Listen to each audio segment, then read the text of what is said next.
Weichert, a NASCAR podcast. The clash has come and gone as many look forward to the spectacular of the big game between the Chiefs and the Eagles. The racing world has their eyes on Daytona. So much still to break down for all three series as teams make their final preparations before they head down south. We will go over the top drivers to look out before the green flag drops for all the series. In our late model roundup segment, we will go over the upcoming action at New Smyrna Speedway for the World Series of Asphalt, as those drivers will hit the short track just a couple miles outside Daytona, the week before the 500. Chase Pinsonneault joins the show on the segment to go over his preparations for his first full year on the ASA All-Star Tour, plus his ARCA debut later in the weekend. Another edition of Fast Davey's Bets plus NASCAR History Time, that and so much more on this episode of Splash of Gas.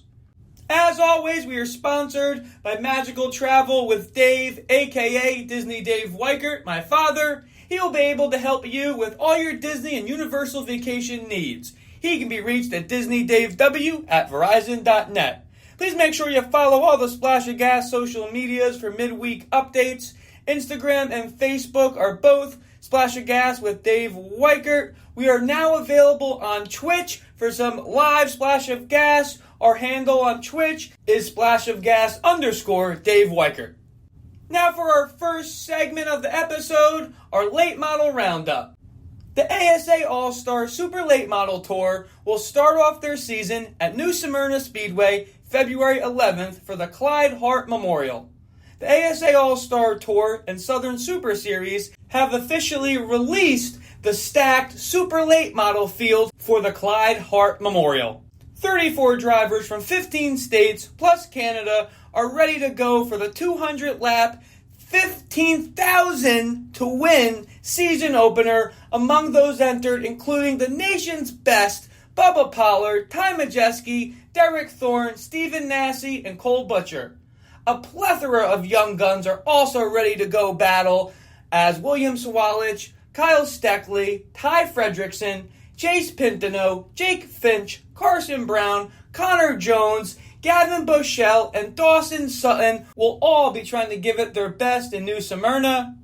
Other notable drivers on the entry list include Johnny Sauter, Matt Craig, Derek Kraus, Paul Schaefer Jr., Billy Van Meter, and several others. In a press release from New Smyrna, this is one of the strongest fields we've seen for the Clyde Hart Memorial, and it's shaping up to be a can't-miss event, said Bob Sargent, Track Enterprise CEO. New Smyrna Speedway also produces great racing, and with the talent we have entered, expecting an incredible show for the fans.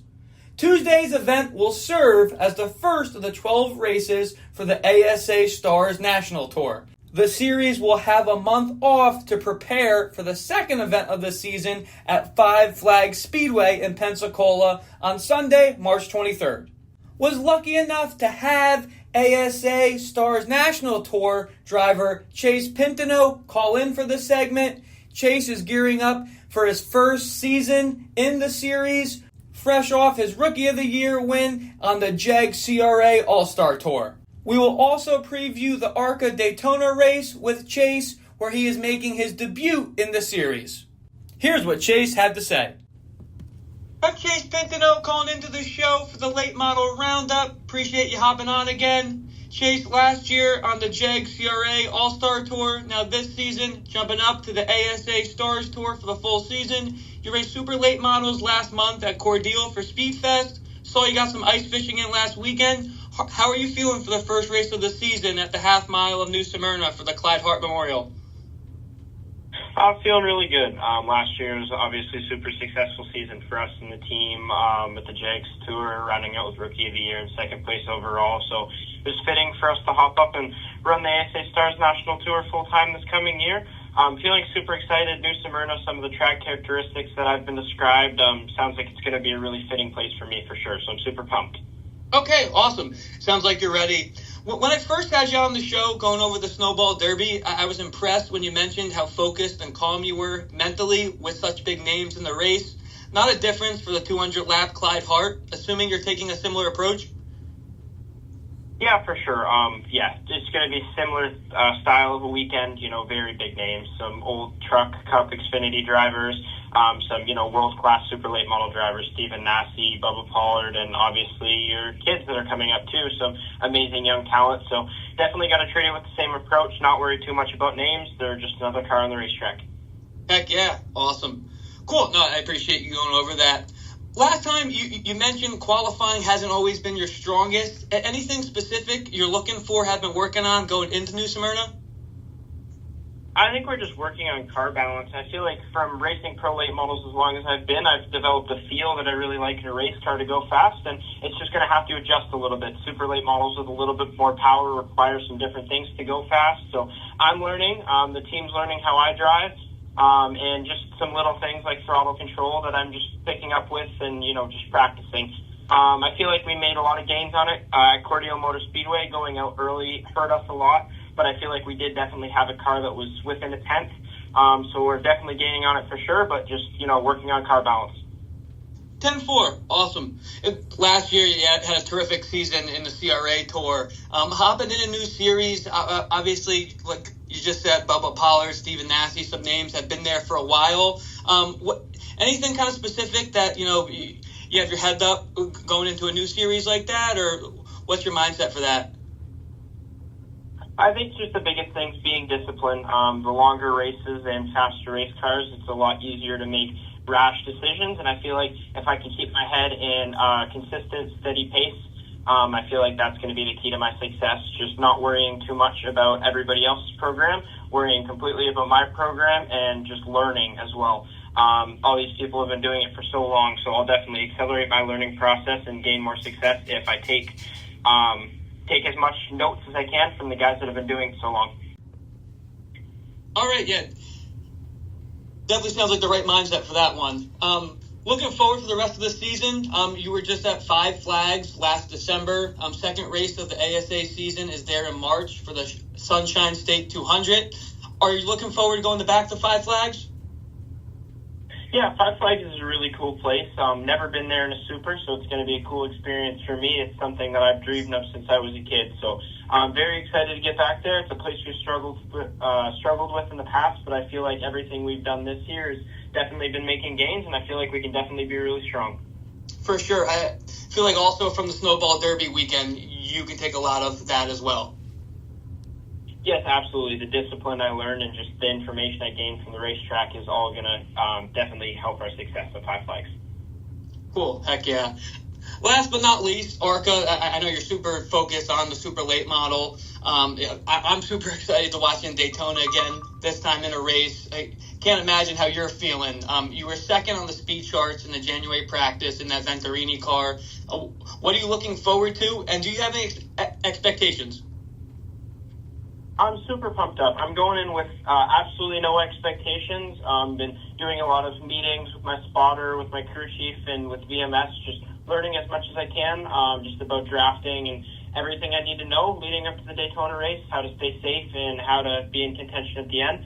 I guess my biggest goal for the race is to make it to the end. You can't win a race unless you finish all in the laps. So that's going to be step one, and then just stay in contention the whole time. Try to run near the front and put ourselves in the positions we need to go chase a win. Gotcha. Definitely going to be a little bit of a learning curve going on the super speedway for the first time in a race, but we'll be cheering from you from the stands. Absolutely. A lot to learn, but I'm pumped and excited for the opportunity. Cool. Awesome. Really appreciate you hopping on the show again. Yeah, of course. Thanks for having me. Thank you again to Chase for calling in. Really cool to see his mindset going into the New Smyrna and Daytona races. Everyone at Splash of Gas will be pulling for you, Chase. And that wraps up our Late Model Roundup segment. Now for trivia time. This episode's question is, the NASCAR Truck Series started in 1995, but the first time they raced at the high banks of Daytona was in 2000 for the inaugural Daytona 250. Who won that race? Hint, we have been talking about this driver for several editions on Discussions with Dave. Answer at the end. Now for Discussions with Dave. Our first topic, the Clash. LA Coliseum, quarter mile, or Bowman Gray? We all know how I stand on the Clash with wanting to bring it back to Daytona or take it to another big track like Talladega. I was truly, hands down, surprised how exciting the racing was. From the first heat to the final lap Sunday night, I was glued. There's a reason why Bowman Gray sells out almost every Saturday night for modified races. I had been a believer that a quarter-mile track is too small for cup cars. And at this point, I think I might be wrong. The layout of the LA Coliseum track was more of a curved oval. Bowman Gray is a traditional racing oval with straightaways. To answer the question, Bowman Gray over LA Coliseum oval by 100. Second question, was the Clash coming to Bowman Gray a success? I would say by a long shot. As I said, I was just blown out of the water by how much better quality racing we got at Bowman Gray compared to the last 3 years at LA. The grandstands were packed the whole weekend. Fans were practically right on top of the track, making for a great atmosphere. Should the Clash come back to Bowman Gray next year? Going into the Clash and even at historic Bowman Gray, like I mentioned, I was hesitant, as it's just another short track. But boy, I was wrong. As we saw in LA, NASCAR did make adjustments to the format after the first and second years at the Coliseum. The racing at Bowman Gray was great. And if NASCAR does decide to come back, at this point, I hope they do, the racing should be even better. You hit it out of the park, Bowman Gray. Next topic on Discussions with Dave, name change for a Cup Series winning team. 2025 marks a new era for longtime JTG Daugherty Team Racing. Following a rebrand announced in November, the newly minted Hike Motorsports, with hike meaning fast in Chinook jargon, looks to bring a revamped look following a 2024 campaign that saw the team miss the Cup Series playoff. A rebrand, however, doesn't mean a complete disassociation from familiar faces. The team will maintain Ricky Stenhouse Jr. to pilot its number 47 entry in the Cup Series.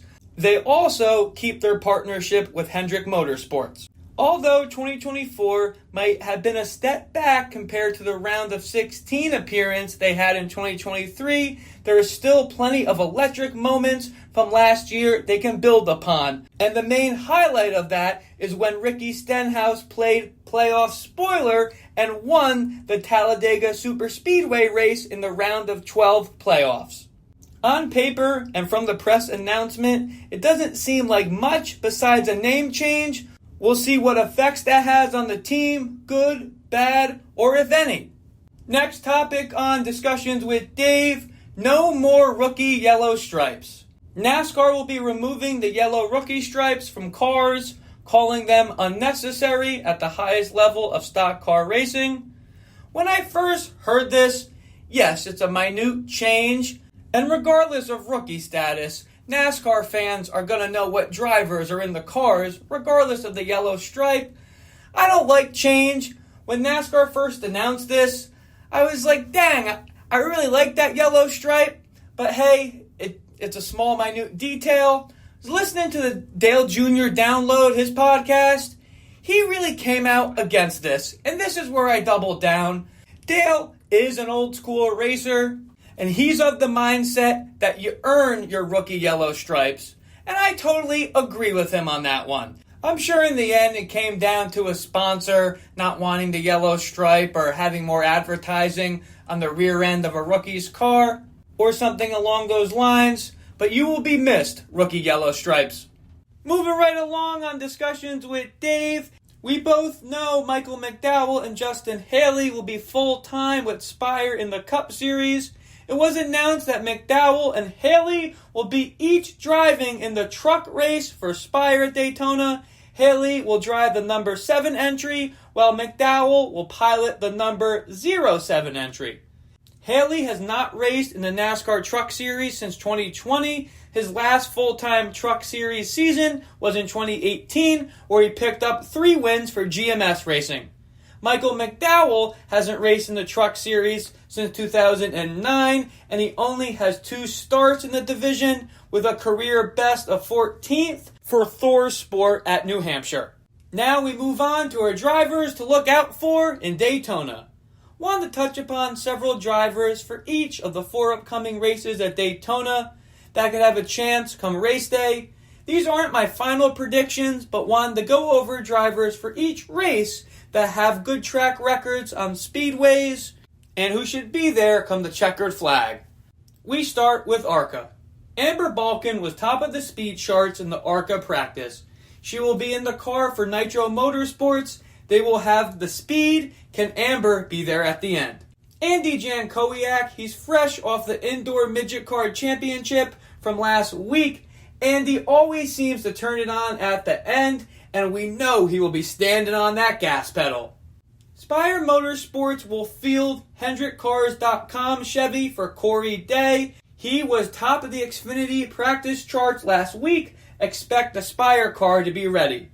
All 4 of the ARCA powerhouse cars of Venturini will be in the mix, and those drivers are Isabella Robusto, Jake Finch, Lawless Allen, and Chase Pinsonneault. Last but not least, the 2 Pinnacle Racing entries of Butterbean Queen and 4-time Indy 500 champ of Helio Castroneves will also have a good chance. Now for Daytona, look out for the Truck Series. Even though his last full-time truck campaign was in 2018, Justin Haley always seems to navigate Daytona well. Having an Xfinity win a couple years ago at the track, he should have a fighter's chance in a top Spire truck. Could it be Heim time in Daytona? The driver with the most wins in the Truck Series last year, can Corey Heim put the 11 back in victory lane? The NASCAR journeyman and coming off a full-time Cup Series season last year will be fast in the 19 truck for McAnally Hilgeman Racing. What can Daniel Hemrick do? Be on the lookout for both front row motorsports trucks of Lane Riggs and Chandler Smith, each with multiple wins on the Truck Series level. Christian Rose, the West Virginia native in the Nice 44 truck, has ARCA experience at Daytona. Even this is his rookie truck campaign. If Christian can navigate a few wrecks, he could be there. Raja Caruth in the Spire 71 should have speed again after he showed that last year. Another McAnally Hilgeman driver to look out for, Connor Mozak in the 81. And of course, past series champs, we can't forget Ty Majeski, Ben Rhodes, and Matt Crafton will all have their chances.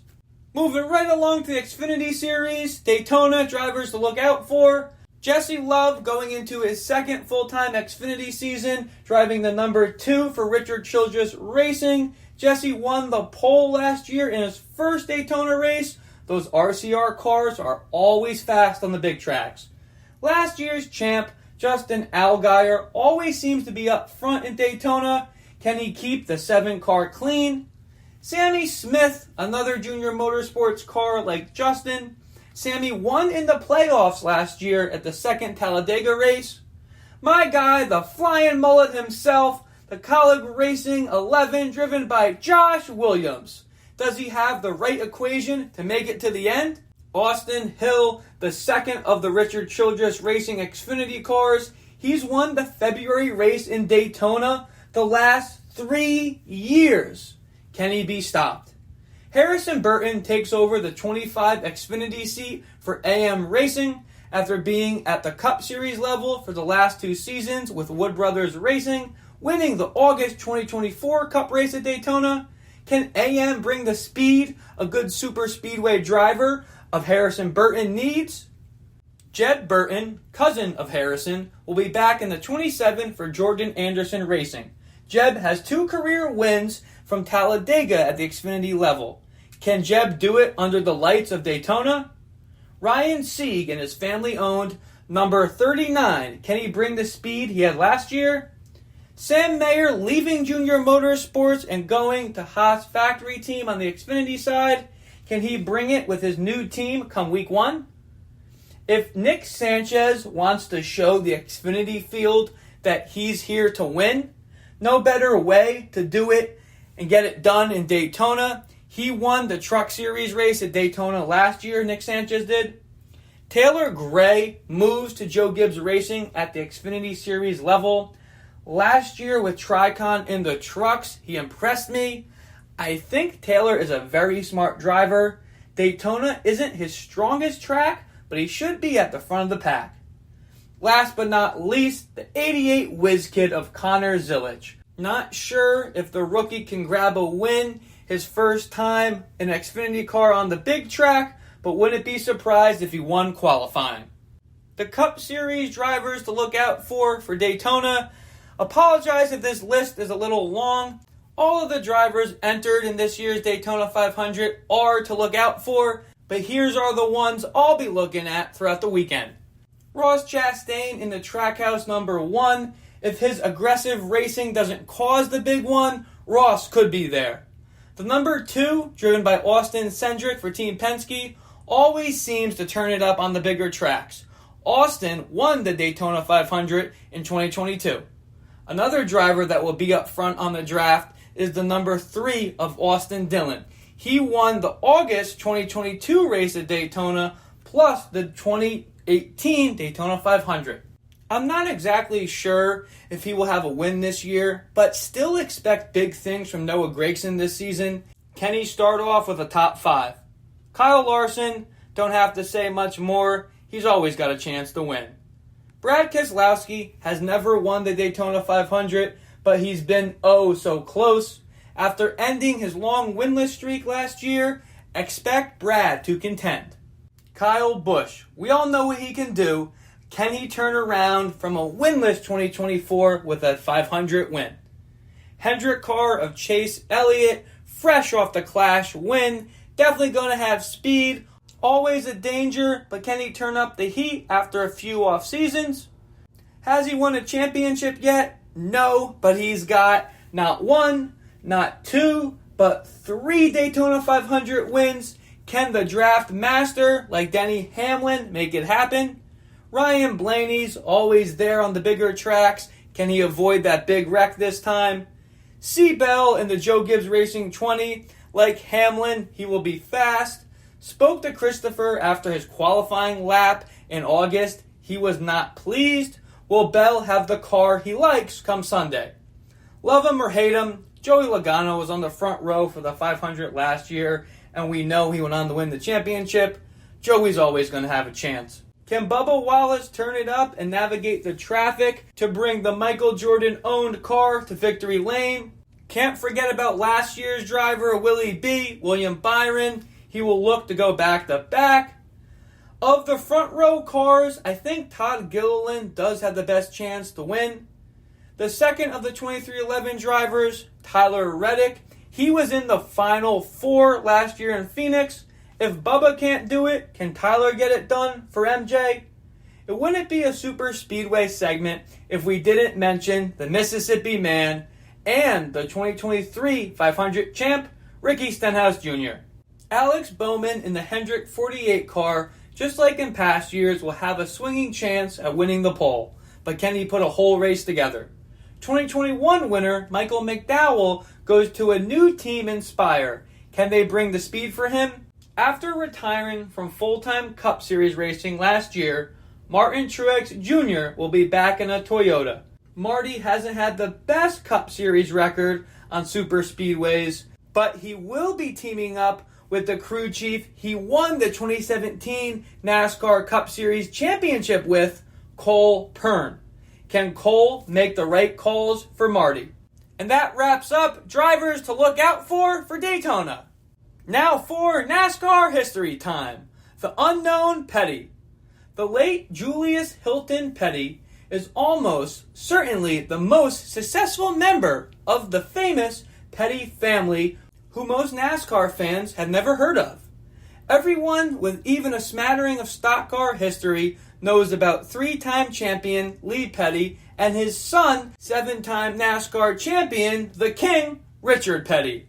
Heck, they might even know about Thad Moffitt, the 24-year-old grandson of Richard, who's racing at the ARCA and Truck Series level. Then there's Julian Petty, whose 11-year career had been largely forgotten and regulated to a little more than a footnote in NASCAR's history. Don't despair if the name isn't familiar. Not many Cup Series followers, even the most attentive, are familiar with Lee's younger brothers, Richard's uncle, and Kyle's great-uncle. It may surprise them to learn that one of the least known members of the famous family had a solid but relatively low-key career in the 1950s and early 60s. To be sure the fame didn't come behind the wheel, Julian had one top 10 finish in his 3 career starts, a 7th place at Martinsville Speedway, 7 laps down on October of 1952. He qualified poorly, ran poorly, and finished poorly at Montgomery, Alabama Speedway in 1955, and didn't fare much better later that year when his older brother won at Plattsburgh, New York. But Julian was a terrific mechanic and a successful business and team owner. His 181 Cup entries spread across from 1951 to the 1962 seasons won 14 poles and 13 races with such notables as Bob Welburn, Tiny Lund, Marvin Patch, Gwen Staley, and Jim Paschal. More impressively, he fielded cars for NASCAR Hall of Fame drivers Junior Johnson, Joe Weatherly, Rex White, and David Pearson. He was the team owner and chief mechanic in 1958 when Welburn won 6 convertible division poles and 8 races in 19 starts that year, which was plenty enough to win that division's championship in Petty-owned Chevrolets. Oddly enough, there's no record that Julian ever fielded cars for Lee or Richard. Sources for this segment are from Al Pierce of Auto Week. And that was this episode's edition of NASCAR History Time. Before we get into Fast Davey's bets, here is the Splash of Gas prediction for the big game. As a Giants fan, I got no dog in this fight. As crazy as I might sound, it would be nice to keep the Lombardi Trophy in the division, but I think old Giants defensive coordinator Steve Spagnuolo will call a great game to shut down Jalen Hurts and Saquon Barkley, thinking Chiefs 31, Eagles 28. Now for Fast Davey's bets. Still plenty of time to get in your Daytona 500 bets. Here are the ones I would suggest right now if you lock in the early odds. Chase Elliott to win is plus 1,700. Todd Gilliland to win is plus 1,600. And last year's winner, Willie B. Byron, is plus 1,800. Lock those in before the odds go down. Those are Fast Davey's bets for this week. Now for trivia answer time. As mentioned at the beginning of the episode, the question is, the NASCAR Truck Series started in 1995, but the first time they raced on the high banks of Daytona was in 2000 for the inaugural Daytona 250. Who won that race? Hint, we've been talking about this driver for several editions on Discussions with Dave. Answer is no other than Mike Wallace, racing a Ford after qualifying second that year. As always, we are sponsored by Magical Travel with Dave, aka Disney Dave Weichert, my father. He will be able to help you with all your Disney and Universal vacation needs. He can be reached at DisneyDaveW@Verizon.net. And please make sure you follow all the Splash of Gas social medias for midweek updates. Instagram and Facebook are both Splash of Gas with Dave Weichert, now available on Twitch at Splash of Gas _Dave Weichert. Please check that out for some live Splash of Gas. Really hope everyone has enjoyed this episode. Can't wait to get to Daytona in less than a week. Have a great weekend, everybody. Splash of Gas out.